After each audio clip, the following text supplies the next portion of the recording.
Bom, gente, vamos dar continuidade à nossa farmacocinética, onde a gente vai ver a distribuição e a gente vai ver o metabolismo, tá?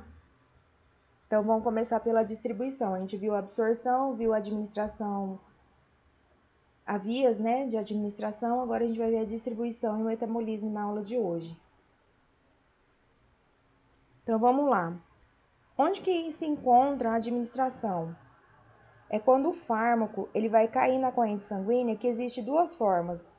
A forma livre e a forma ligada à proteína, que vai ser distribuídos por locais de ação terapêutica, né? Os reservatórios teciduais e para os locais de ação inesperada, que essas reações inesperadas são as reações adversas do fármaco.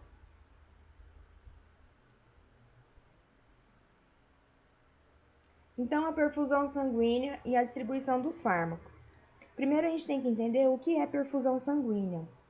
É o fluxo sanguíneo que é determinado pelo tecido e o órgão que vai receber do coração. Se o sangue ele leva o fármaco nesse sentido, vai aumentar a perfusão sanguínea, consequentemente vai aumentar a distribuição desses fármacos. Aqui vocês podem ver alguns exemplos de tecido, do fluxo sanguíneo, da perfusão e da distribuição aí. Então, aumentando a perfusão, vai aumentar a distribuição, eles são diretamente proporcionais.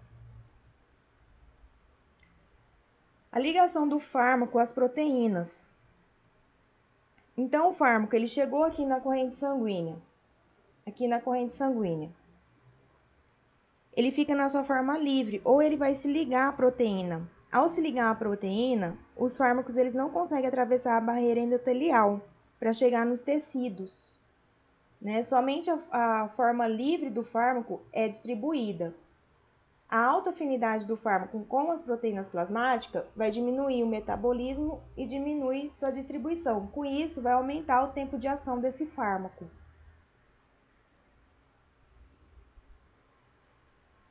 A ligação dos fármacos às proteínas plasmáticas. A quantidade de um fármaco que se liga às proteínas vai depender de 3 fatores. Quais são eles?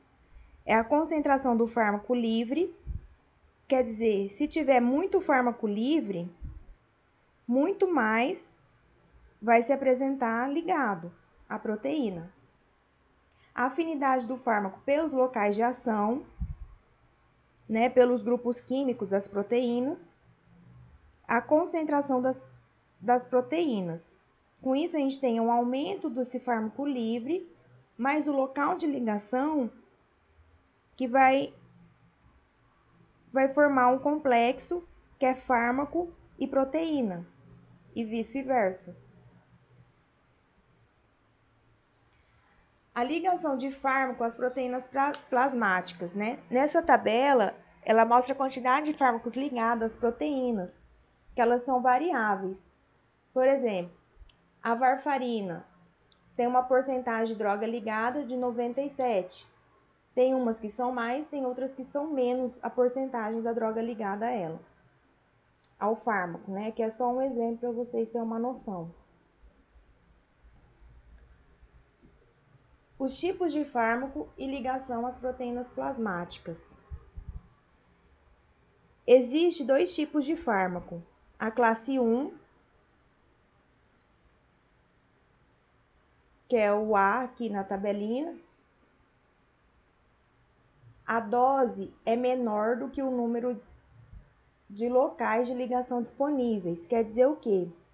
Onde a dose é menor que o número de locais de ligação das proteínas, então a maior parte do fármaco está ligado. E na classe 2, que é o B, a dose é maior do que o número de locais de ligação. Quer dizer o quê? Onde a dose é maior do que o número de locais de ligação, maior vai ser a parte do fármaco que está livre.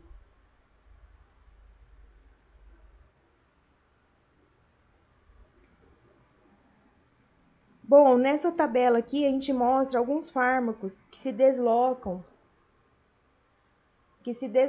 aí, né?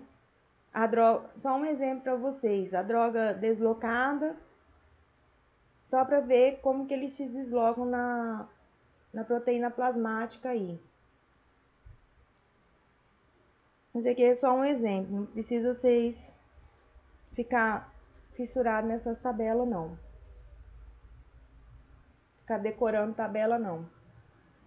Aqui, ó, a gente tem um exemplo aí da albumina, que ela tem quatro locais de ligação de fármaco, né? Aqui é só para mostrar os exemplos que a gente tem. Da classe 1, da classe 2, que a gente falou anteriormente.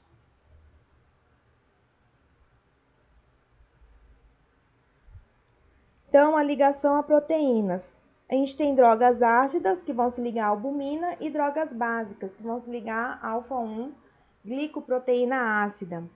Que quer dizer o quê?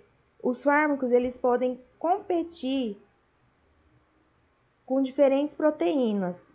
Normalmente, as drogas ácidas, elas têm mais afinidade por se ligar na albumina. E as básicas, pelo alfa-1 glicoproteína ácida. A distribuição do fármaco, então, pode ser suscetíveis, que são tecidos que possuem um ligante para aquele fármaco. Eles podem, que sofrem, né, ação farmacológica. Os ativos, os tecidos que metabolizam o fármaco, exemplo aí é o fígado, que a gente vai ver.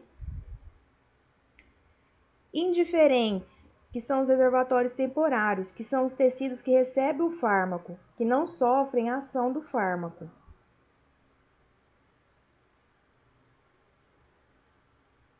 Emulsitório, são tecidos que excretam o fármaco, como por exemplo aí o sistema renal, né, que faz parte da excreção da maioria dos fármacos.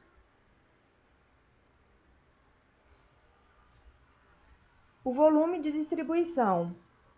O volume real da distribuição por todos os líquidos do organismo quer dizer o quê?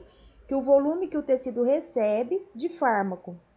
O volume aparente é a relação da concentração dos tecidos e da concentração sanguínea.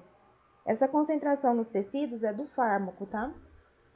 A gente pode ter drogas lipossolúveis, que vão aumentar o volume aparente, que elas vão atravessar facilmente a membrana plasmática e vão se concentrar.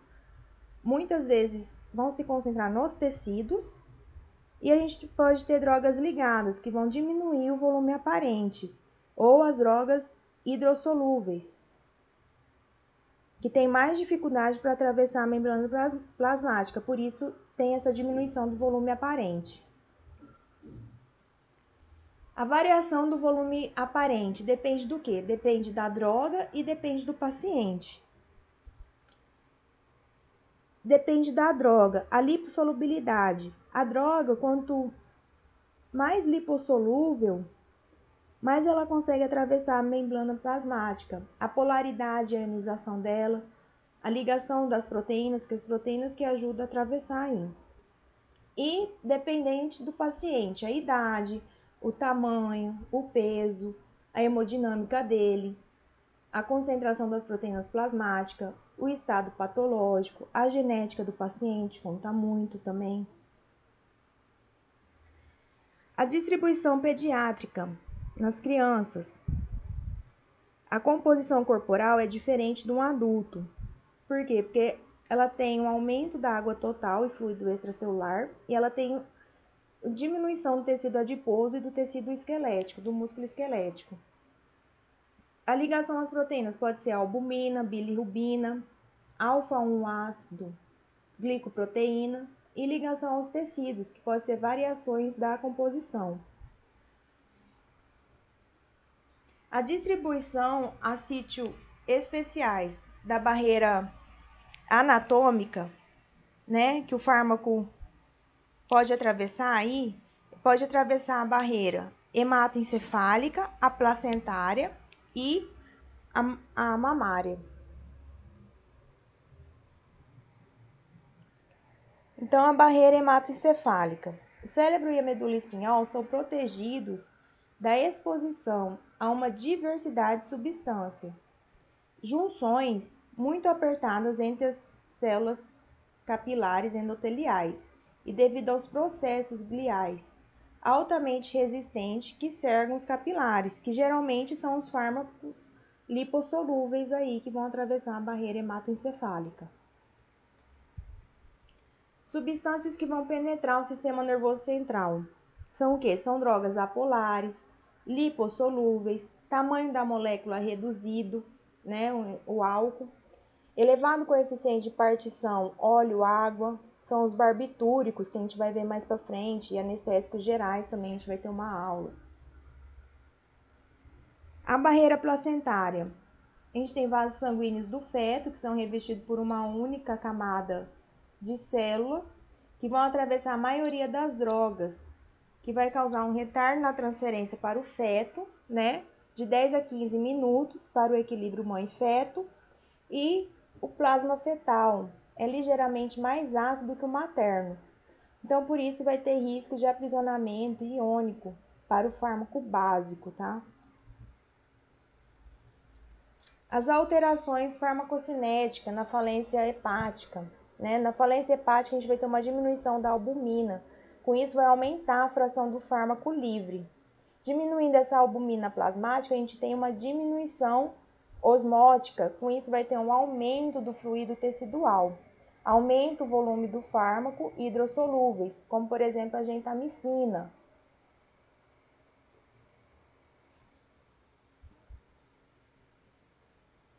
O armazenamento das drogas. Associação das drogas a elementos teciduais. Os tecidos mais comumente envolvidos são os tecidos ósseo e adiposo, né?